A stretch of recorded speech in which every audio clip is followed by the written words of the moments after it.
Okay, just a little general information for you. Lots of people have asked about the bowls and how long I've been doing this. It's pretty new. I got my first group of bowls in December of last year. And it wasn't really all that long before that when I first heard a Tibetan bowl played. My first introduction to bowls was with a crystal bowl that I heard at a Diksha event. And this was at Crystal Visions, and the first time I heard it, I was like, whoa, what's that? It had my attention immediately. So I did, after a few months, go ahead and purchase a small crystal bowl, and it's been growing since then. But there was a difference for me when I heard the Tibetan bowls. A richness and a depth in the tone, and the quality of it spoke more to me and to my being. And so that's the reasons why I have moved in this direction. I have done a few kind of small gatherings in the house before with 4 or 5 people and played the bowls for them, and people were very enthusiastic, and so we decided that we'd open it up and we'd do it on a larger scale. So you were the first official concert. Thank you for coming and being here. A couple of things for you is that part of my attraction to the bowls is not just playing them from concert base. I play them for myself. In fact, I can be known to retreat, and I don't know, it's like a kid with a coloring book, I guess. I just kind of pick the bowls up and I play them and try to come to know them as beings. What is their personality? What is their range? How do they speak? And so it's been a very deepening process for me in building that relationship with the bowls and seeing what it reveals to me about myself. And that's part of what this attraction for me is. In moving in that direction, some of you are aware that this past weekend I went out to California and attended a introductory workshop for Tibetan bowl sound healing. And so I'm moving in the direction of doing healing with the bowls. And if you are interested in knowing a little bit more about that, I will be looking for some practice partners, so we can talk afterwards. If you think that might be something you're interested in, I'll give you more details on that. Let's see.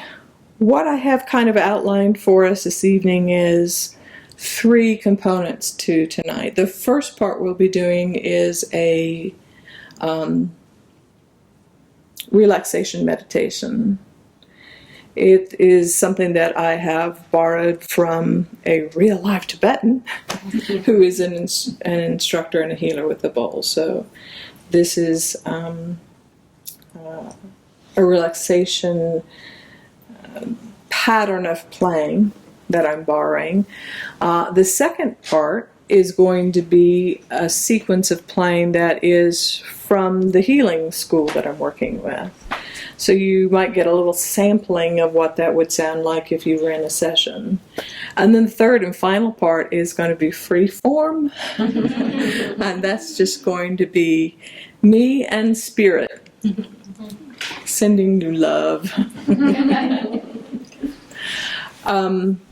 If you need to get up for any reason, we'll just ask you to keep that quiet, again, for the sake of the others that are in the room, but also for the purposes of the recording. They're pretty sensitive microphones, and we discovered that in doing a test run. So if you need to, by all means do. I'm thinking that you may want to just settle in. I will begin each session by playing the tingshes. We're probably familiar with these symbols. I'll ring them 3 times at the start of a session, and when I get to the end of that session, I'll ring them 3 times again to let you know that that portion of the program is completed.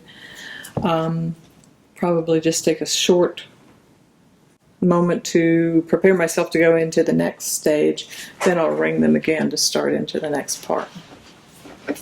And I would say what's most important to me in this is that this be your experience. Make of it what you will. Fill your being with this wonderful vibration. You yourself are vibrational beings. The whole world, the universe as we experience, is all part of a frequency. So as I play, relax and come into alignment with your personal vibratory signature, if you wish. Okay.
So, thank you, thank you, thank you. Thank you.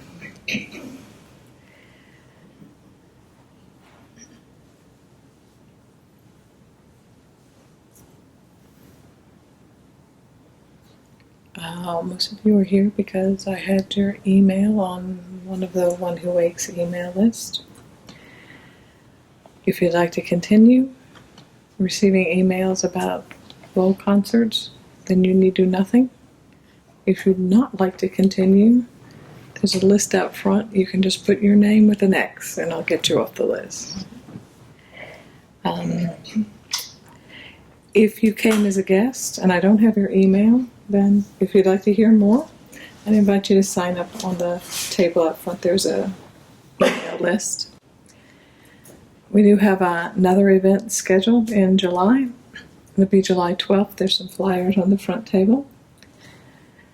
And that event will focus on a chakra meditation. So that's also an RSVP event. So send me an email. I'll send you a notice out and you can respond to that if you'd like to attend. Are there questions you'd like to ask? I didn't understand what you said about putting an X next to your name. I didn't hear that. If you no longer wish to be on the email list and would like to unsubscribe, Oh, okay. put your name on it and an add next. I'll know it's not for you. Two questions. One, I think you already answered because I felt like they were lined up with chakras, especially in the second piece. Mm-hmm. So I guess they are having a chakra. Mm-hmm. The notes of the bowls do correspond to certain chakras.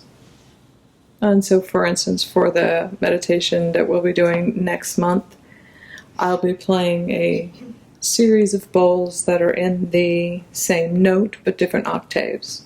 And then we'll work our way through the chakras from there. Okay, and my second question, is there a love offering box on the... There is. How do you have the bowl set up now? I mean, I did notice the higher pitches of some of those are over there. Is that what you're... Primarily the lower ones are on this end. This bowl, for instance, most bowls have, well, all the bowls are going to have ranges of tones. Some of them have a very low fundamental. You can hear that low note there, but then you can also hear the higher note. Oftentimes when you have a bowl like this that has a very low note, this one's a good example too. You hear how low that one is. when you spin it, you're bringing out the higher tone. The strike is also oftentimes considered a masculine action, and the spin is a feminine, bringing out a higher tone. So mostly I have the lower ones here, but there's a few scattered around that have a fairly low note, kind of on the upper end as well. Depends upon how I'm directed to play them. I have here 2 complete chakra sets. So in other words, I have bowls for each of the 7 chakra, the tones. I have 2, and I have a partial of a third. The octaves are different. Yes, dear? Do you have a favorite? Oh, it changes. It changes. It's the one I'm playing right now. So I notice sometimes I liked one better than another. Mm-hmm. And have you noticed what that means, or I think it's just what resonates to you individually. This little bowl here, that looks quiet and unassuming, is actually one of my favorites because it has a clear note. It sustains the note for a long time. And it has something of a wah-wah sound to it, which appeals to me. Not everybody likes that, but I do. So this is one of my favorites right here. I've done a little bit of stuff with tonal, like in each ear through a headphone kind of stuff, like audio stuff. Is this sort of a primitive form of that, where you get certain tones in your ears and you sort of drop into certain transcendent states of awareness, like they call it delta waves, gamma waves, things like that? Yes. Is this sort of the early stages of that? And could you explain any of that? I'll give it a whirl. I'm relatively new at it, so what I can tell you is that the tones within the bowls are able to shift brain wave states. And so it's similar to that process that you're talking about, where you might wear headphones and hear a tone. The bowls are working the same kind of sound magic. They are altering your brain waves. They also seem to contain a personality of both the person that made it and the history of who taught them. This is one of the things that appeals to me about, we call them Tibetan bowls, but they're not all made in Tibet. So it's probably more appropriate to say Himalayan bowls. But that's part of what appeals to me about the metal bowls versus the crystal bowls, in that these are all hand forged.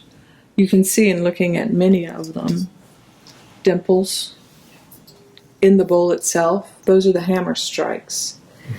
The bowls are made of, not all, but the majority are made of 7 metals.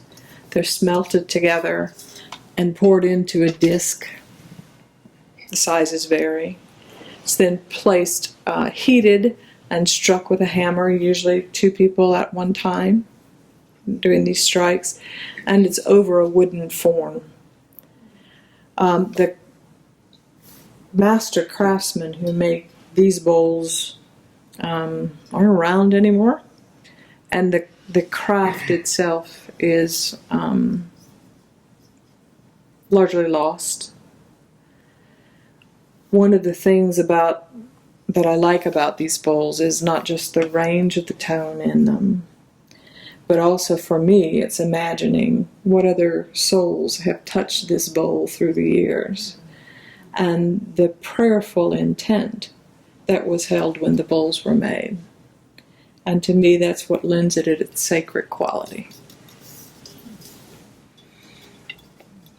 You had a thing you were doing with 3 of them over there. It seems to be recurring. Mm-hmm. Tell me about that a little bit.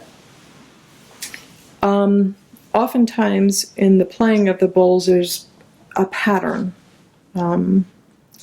And in particular, I'm noticing within the healing school that I'm working with, they work in triads. So it's 3 bowls played in a pattern, and the pattern is repeated 3 times. So there's some component of sacred geometry in how they, in the healing process, where the bowls are actually laid out around and on your body, there is a method to playing it as a triad in a particular high to middle to low, or sometimes in reverse order, depending upon where they're placed, and that they be played 3 times. Any questions?